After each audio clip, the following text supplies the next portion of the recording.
আপনি যদি আজ রাত ২টায় এমন একটি ফোন কল পান যেখানে ওপাশের মানুষ আপনার আগামীকালের ঘটনা একদম হুবহুব বলে দেয়, আপনি কি বিশ্বাস করবেন? আমি করিনি। কিন্তু পরের দিন যা ঘটেছিল তা আমার পুরো জীবন বদলে দিয়েছিল। আজ থেকে প্রায় ৩ মাস আগের ঘটনা। আমি তখন শহরে নতুন চাকরি পেয়েছি। ছোট্ট একটা বাসা ভাড়ায় একাই থাকি। অফিস বাসা, এই ছিল আমার জীবন। তেমন বন্ধু নেই, আত্মীয় স্বজনও কেউ কাছে থাকে না। এক রাতে কাজ শেষ করে ক্লান্ত হয়ে ঘুমিয়ে পড়লাম। হঠাৎ মোবাইলের রিংটোনে ঘুম ভেঙে গেল। ঘড়ির দিকে তাকিয়ে দেখি রাত ঠিক ২টা। এত রাতে কে ফোন করবে? মোবাইল হাতে নিয়ে দেখি, নাম নেই, শুধু একটা অচেনা নাম্বার। আমি কয়েক সেকেন্ড তাকিয়ে থাকলাম, তারপর ফোনটা ধরলাম। ওপাশে একদম শান্ত একটা কণ্ঠ। সে বলল, আগামীকাল সকাল ৯টা ১৭ মিনিটে তোমার জীবন সবচেয়ে গুরুত্বপূর্ণ ঘটনা ঘটবে, কিন্তু সাবধান, লাল শার্ট পরা মানুষটাকে বিশ্বাস করো না। আমি অবাক হয়ে বললাম, আপনি কে? কি বলছেন এসব? কিন্তু কোনো উত্তর এলো না।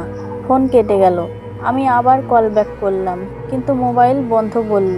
আমি ভাবলাম হয়তো কেউ মজা করছে। ফোনটা রেখে আবার ঘুমিয়ে পড়লাম।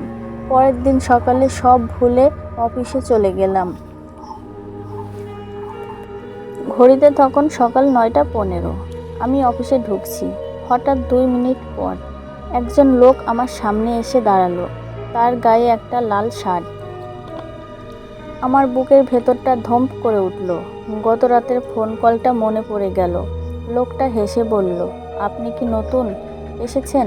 আমি আপনার একটা গুরুত্বপূর্ণ ফাইল দিতে এসেছি। আমি ফাইলের দিকে তাকিয়ে রইলাম আর মনে মনে ভাবলাম, ওই ফোনের কথা কি সত্যি ছিল? ঠিক তখনই আমার মোবাইল আবার কেঁপে উঠল। একটা অচেনা নাম্বার। স্ক্রিনে শুধু একটা লাইনই লেখা, আমি তো আগেই সাবধান করেছিলাম।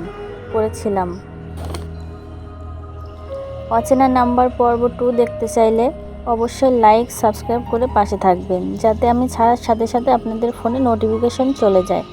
আর কাল রাত ৮টার দিকে অচেনা নাম্বার পর্ব ২ দেখতে পারবেন। যারা যারা আমার গল্পটি পছন্দ করেছেন অবশ্যই লাইক দিয়ে পাশে থাকবেন, আর পুরো দ্বিতীয় পর্বটি দেখার জন্য সাথেই থাকবেন।